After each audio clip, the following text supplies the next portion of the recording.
महाराष्ट्रात सारखे आडनाव असणारे लोक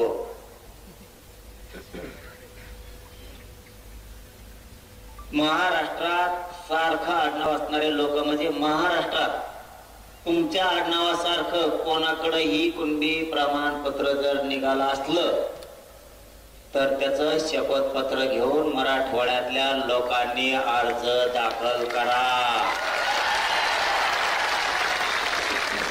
नुसतं बोंबलू नका.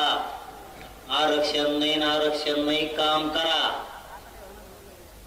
पुन्हा एकदा सांगतो, नीट देण द्या. मागचे काय बोलबोल करता रे,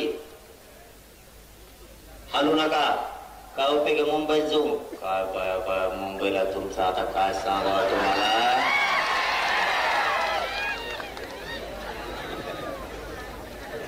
तुमच्या सारखं आडनाव असणारे ज्याच्याकडे कुणबी प्रमाणपत्र असेल त्याला फोन करा आणि विचारा तो कुणबी प्रमाणपत्र निघालं का. तो आडनाव सारखंच आहे.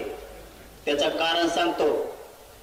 तुमचं आडनाव जसं आहे तसंच ज्याच्याकडे महाराष्ट्रात कुणबी प्रमाणपत्र असेल ती तुमची भावकी आहे. 1 2 तुमचे त्याचे नाते संबंध आहेत. 3 तुमचं आणि त्याचं कुळ एक आहेत ना ठेप्यावर सगळे. अर्ज कवा करता रे? नुसते म्हणता आरक्षण नाही ना अर्जच करेना. मला दिवाळी दिवस सगळ्यांनी अर्ज केलेले पाहिजे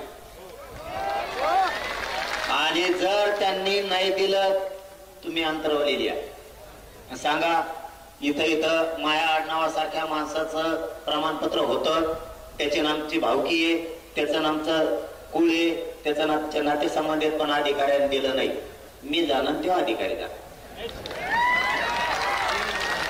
प्रतिज्ञा पत्र लिहून घेताना हेच तर महत्वाचं. काय उपयोग आहे? प्रतिज्ञा पत्र लिहून घेताना ज्या माणसाकडे कुणबी प्रमाणपत्र आहे तुमच्या आडनावासारखं त्याचे कोण प्रतिज्ञापत्र लिहून घ्या की हा म्हणजे कुणबी प्रमाणपत्र ज्याच्याकडे त्याने लिहून द्यायचं. हा माझा भावकीतला आहे, हा माझ्या कुळातला आहे, हा माझ्या नाते संबंधातील आहे. याला शिक्षणासाठी नोकरीसाठी शासकीय योजनेसाठी माझ्या कुणबी प्रमाणपत्राच्या आधारे याला कुणबी प्रमाणपत्र देण्यात यावं. कारण तो तुमच्या भावकीतला झाला, कुळातला झाला, नात्यातला झाला.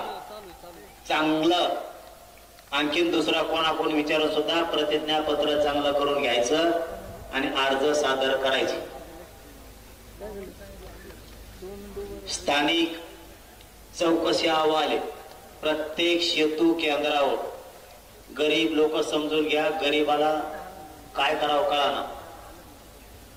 स्थानिक चौकशी अहवाल म्हणून एक अर्ज आहे सेतू केंद्रावर, तो काढून आणायचा. त्याच्यावर जे कागदपत्र आहेत ते सगळे कागदपत्र जमा करायचे. ते कागद घेऊन तहसीलदारकडे जायचं आणि तहसीलदारला सांगायचं कुणबी